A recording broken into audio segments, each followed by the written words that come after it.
Okay, hai, Assalamualaikum warahmatullahi wabarakatuh. Bertemu kembali kita pada kali ini untuk subjek bahasa Melayu, iaitu topik untuk kita kali ini adalah kata majmuk. Alright, kata majmuk untuk tahun 1.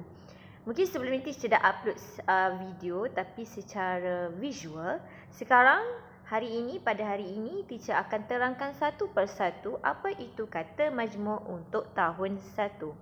Okey. Okey, kita mulakan sekarang. Baik, kita mula kepada pengenalan. Okey. Kata majmuk iaitu dua atau lebih daripada dua patah dasar dapat digabungkan untuk membentuk satu kata baru yang padu atau sebati maknanya. Contoh maknanya, kita ada dua perkataan dalam satu perkataan yang baru untuk menjadi satu perkataan yang baru. Faham? Seterusnya, kata panduan atau sebatian demikian dikenal sebagai kata majmuk. Kata majmuk maksudnya apa? Dua perkataan, kita guna dua perkataan yang berbeza. Satu perkataan pertama, perkataan kedua, dia akan menjadi perkataan yang ketiga. Setiap kata yang menjadi komponen kata majmuk mempunyai maknanya yang sendiri. Okey, maksudnya perkataan pertama ada maksud dia, perkataan kedua pun ada maksud dia. Tapi bila kita gabungkan kedua-dua, dia akan menjadi perkataan yang seterusnya. Okey. Untuk lebih mudah awak semua faham, kita pergi kepada contoh. Okey, contoh yang pertama. Okey, contoh dia adalah perkataan air mata. Apabila air, nampak tu gambar air, kita tambah dengan mata, air dah ada maksud, kita tahu air tu air untuk kita minum. Kemudian perkataan mata, dia akan menjadi, bila kita gabungkan air tambah mata menjadi air mata. Okey? Air mata yang awak menangis tu. Bila awak menangis keluar air mata, itu namanya air mata. Okey, kata majmuk maksudnya nampak tak? Perkataan pertama adalah air, perkataan kedua adalah mata. Di situ ada dua perkataan yang berbeza dan mempunyai maksud yang tersendiri. Apabila kita gabung dua menjadi perkataan yang baru iaitu air mata. Okey. Contoh yang seterusnya. Kita pergi kepada kipas angin. Kipas angin. Okey, mula-mula gambar kipas, tengok tu. Mula gambar kipas. Dan memang ada maksud dah perkataan kipas tu. Kemudian kita tambah kepada perkataan angin. Jadi kipas angin, ada perkataan yang baru. Okey. Seterusnya perkataan cermin mata. Perkataan cermin mata. Okey. Cermin, kita dah ada perkataan cermin, sudah ada maksud dekat situ. Tambah dengan mata, apabila gabungkan dua-dua perkataan ini menjadi cermin mata. Itu adalah lahirnya objek yang baru berdasarkan gabungan dua perkataan yang kita tambah tadi. Yang kita tambah dua-dua ni. Cermin tambah mata jadi cermin mata. Mudah saja kan? Kata majmuk ni mudah saja. Untuk primary 1 untuk tahun 1. Seterusnya, kita pergi kepada contoh yang seterusnya. Contohnya adalah kereta api. Kereta, kita ambil perkataan kereta, gambar kereta. Lepas tu kemudian kita ada gambar api, tambah dengan api. Kereta tambah api jadi kereta api. Nampak tak kat situ contoh dia? Kereta api. Okey? Okey, seterusnya, contoh yang seterusnya. Makan angin. Siapa tahu makan angin tu apa? Makan angin tu kita bersia-sia. Macam kamu pergi bersyuting bersama keluarga. Contoh kamu pergi Pulau Pangkor, awak tidur dekat hotel, awak tidur dekat chalet ataupun awak duduk dekat homestay. Awak makan angin dengan family awak pergi Legoland. Itu semua dipanggil makan angin. Tapi berdasarkan dua perkataan makan angin ni, contoh kalau kita guna perkataan makan sahaja, kita dah ada maksud makan. Awak makan nasi, makan kuih, makan ayam. Kemudian angin, sepoi-sepoi angin kat luar tu. Yang membuatkan pokok bergoyang-goyang, angin, tiupan angin. Jadi bila bergabung dua perkataan ini, makan dan angin menjadi satu perkataan yang baru iaitu makan angin. Okey, makan angin maksudnya apa? Makan angin maksudnya adalah kamu bersiar-siar, beriadah bersama keluarga. Faham? Seterusnya, kita pergi contoh yang seterusnya, kaki ayam.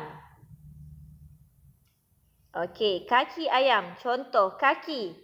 Perkataan kaki saja. Kamu ada kaki tu, nampak gambar kaki. Kemudian kita tambah lagi satu perkataan iaitu ayam. Ayam dah masuk sendiri. Semua mesti suka makan ayam. Ayam goreng KFC lah, ayam goreng itulah, ayam masak kicap lah. Tapi apabila kita gabungkan perkataan kaki tambah dengan ayam, kaki ayam. Apa maksud? Siapa tahu apa maksud kaki ayam? Simpulan bahasa, peribahasa.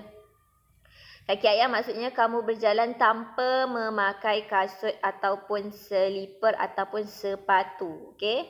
Kaki ayam bermaksud kamu tidak memakai apa-apa di kaki kamu apabila kamu berjalan. Tak pakai kasut, tak pakai selipar, tak pakai sandal ataupun tak pakai sepatu. Okey?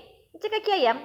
Nampak tak ayat gambar ayam tu bawah dia ada pakai kasut? Tak ada kan? Dia pijak tanah tanpa memakai kasut. Jadi kita panggil tu adalah kaki ayam. Okey?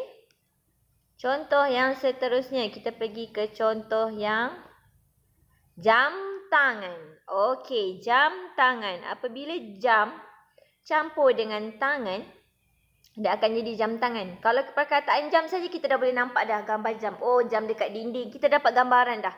Tak payah nak tambah apa-apa. Tapi bila kita campur tangan, gambar tangan. Tangan dah ada, semua ada tangan. Alhamdulillah, Allah bagi kita tangan. Bila kita gabung dua-dua jam tangan, kita dah dapat, jam yang asal kita pakai kat tangan tu untuk tengok waktu, untuk tengok masa. Okey? Jadi itu adalah kata majmuk. Kita gabungkan dua perkataan, tapi dua-dua perkataan ni sebenarnya dah ada maksud yang tersendiri dah. Yang kamu dah faham dah. Tapi bila kita gabung dua-dua perkataan ni, kita dapat perkataan yang baru. Okey, seterusnya. Contoh yang seterusnya, kita pergi kepada nasi minyak. Nasi. Nasi tu kita tahu nasi putih ada, nasi goreng ada. Nasi warna macam-macam ada. Tapi bila campur dengan minyak pun kita tahu dah. Perkataan minyak pun kita dah ada maksud dia dah. Minyak masak, minyak kelapa sawit, minyak apa lagi? Minyak urut, minyak. Tapi itu adalah maksud yang lain.